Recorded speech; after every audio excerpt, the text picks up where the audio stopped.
అలానే నిమిషేశ్వరరావు, మిడిల్ ఈస్ట్లో యుద్ధం మరింత తీవ్రం అవుతుంది. మరి బంగారం రేట్ ఏమవుతుంది? పెరుగుతుందా తగ్గుతుందా? ఇదే చర్చ సర్వత్రా జరుగుతోంది. బంగారం రేటు పెరుగుతుందా తగ్గుతుందా అనడానికి కొన్ని కొలమానాలు ఉన్నాయి.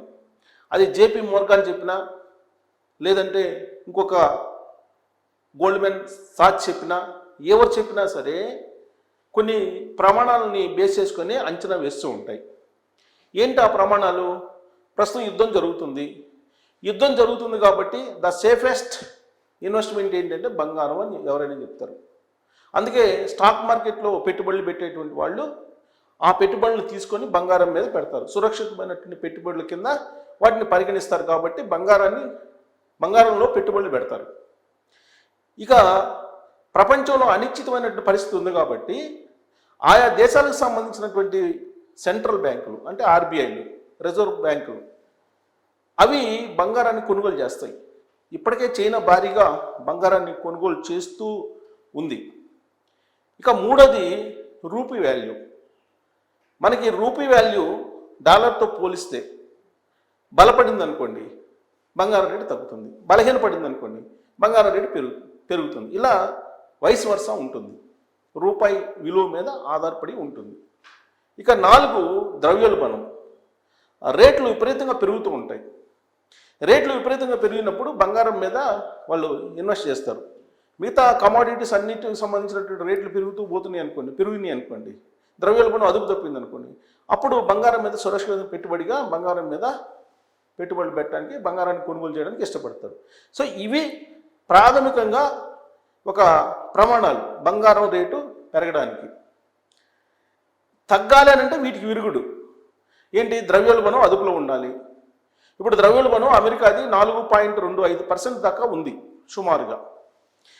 దాన్ని 2%కి తీసుకురావాలని చెప్పి అమెరికా ఫెడ్ భావిస్తుంది. సో అమెరికా ఫెడ్ తీసుకున్నటువంటి నిర్ణయం మీద బంగారం రేటు ఆధారపడి ఉంటుంది.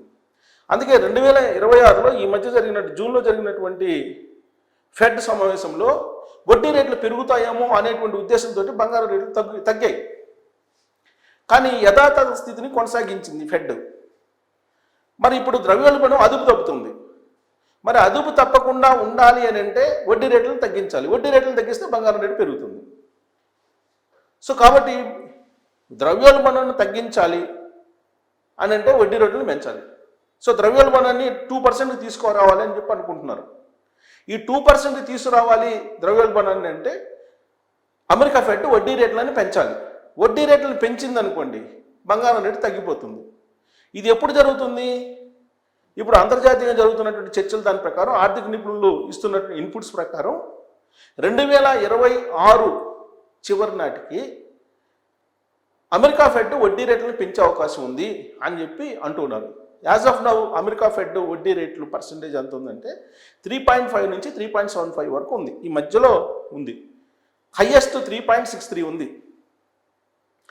దాని మీద ఇప్పుడు 0.25% వడ్డీ రేట్లను పెంచే అవకాశం ఉంది అని చెప్పి అంటున్నారు అమెరికా ఫెడ్ వడ్డీ రేట్లను పెంచారనుకోండి, పెంచితే ఏమవుతుంది?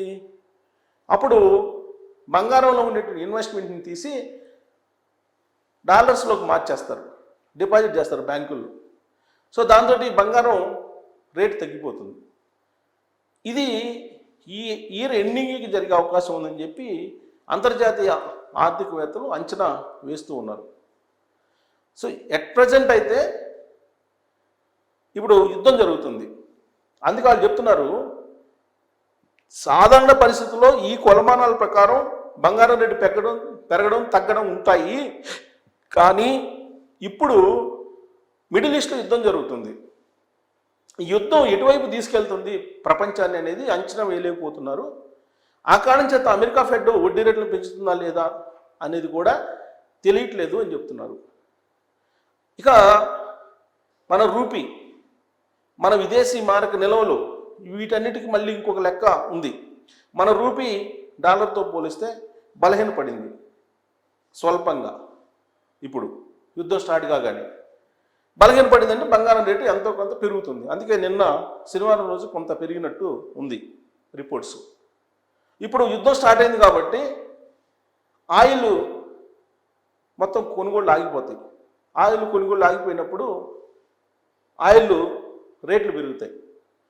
అంతర్జాతీయ మార్కెట్లో oil rate, crude oil rate పెరిగింది అనుకోండి, అప్పుడు విదేశీ మార్కెట్ నిల్వలు మనకి తగ్గిపోతాయి. తగ్గిపోయినప్పుడు ఆటోమేటిక్గా రూపీ వాల్యూ బలహీనపడుతుంది. అంతర్జాతీయ మార్కెట్లో డాలర్ బలపడుతుంది కాబట్టి రూపీ మనకి బలహీనపడుతుంది. ఇది బలహీనపడినప్పుడు బంగారం రేటు పెరుగుతుంది. సో టోటల్గా మనకు అంతర్జాతీయ స్థాయిలో ఆలోచించినప్పుడేమో డాలర్ ఇండెక్స్ బలపడింది అనుకోండి, బంగారం రేటు తగ్గుతుంది. డాలర్ ఇండెక్స్ బలహీనపడింది అనుకోండి, బంగారం రేటు పెరుగుతుంది. వైస్ వర్సా ఉంటాయి. సో ఇప్పుడు యుద్ధం సందర్భంగా ఏమవుతుంది అనేది అర్థం కావట్లేదు. వోలటైల్ అని అంటారు. ఆ బులియన్ మార్కెట్ వోలటైల్లో ఉంది. అంటే డోలాయమాన స్థితి అంటే అటు ఇటు ఉంది, కుప్పిగంతులు వేస్తుంది. యుద్ధానికి సంబంధించి వచ్చేటువంటి అప్డేట్స్ని బేస్ చేసుకొని బంగారం రేటు తగ్గుతుందా లేదా అనే దాని మీద మనం అంచనా వేయచ్చు. అయితే అంతర్జాతీయంగా ఉండేటువంటి ఎక్స్పర్ట్స్ ఏం చెప్తున్నారంటే లాంగ్ టర్మ్లో ఖచ్చితంగా బంగారం రేట్లు పెరుగుతాయని చెప్తున్నారు. అన్ని కంపెనీలు చెప్తున్నాయి లాంగ్ టర్మ్లో అయితే పెరుగుతాయి, షార్ట్ టర్మ్ మిడ్ టర్మ్లో చెప్పలేము అని చెప్తున్నాయి. సో లాంగ్ టర్మ్ మీరు ఇన్వెస్ట్మెంట్ చేయాలనుకుంటే బంగారం మీద చేసుకోవచ్చు. సో లాంగ్ టర్మ్ ఉద్దేశంతో అయితే ఆల్మోస్ట్ అన్ని సంస్థలు అలాగే ఆర్థికవేత్తలు, బులియన్ మార్కెట్ ఎక్స్పర్ట్స్ లాంగ్ టర్మ్లో అయితే ఖచ్చితంగా బంగారం రేటు పెరిగే అవకాశం ఉంది. లాంగ్ టర్మ్ను ఉద్దేశం చేసుకొని అయితే మీరు కొనుగోలు చేసుకోవచ్చు. బట్ షార్ట్ టర్మ్ మిడ్ టర్మ్లో అయితే పూర్తి స్థాయిలో చెప్పలేము. మిడిల్ ఈస్ట్లో యుద్ధం ఎటువైపు దారితీస్తుంది, రష్యా ఉక్రెయిన్ యుద్ధం ఎటువైపు దారితీస్తుందో తెలియనటువంటి సిచ్యువేషన్లో ఉంది కాబట్టి చెప్పలేము అని అంటూ ఉన్నారు. సో కాబట్టి బంగారాన్ని అత్యవసరం అయితే తప్ప నరేంద్ర మోడీ గారు కొనొద్దు అని చెప్తున్నారు. మరి నరేంద్ర మోడీ గారు ఊరికినైతే చెప్పరు.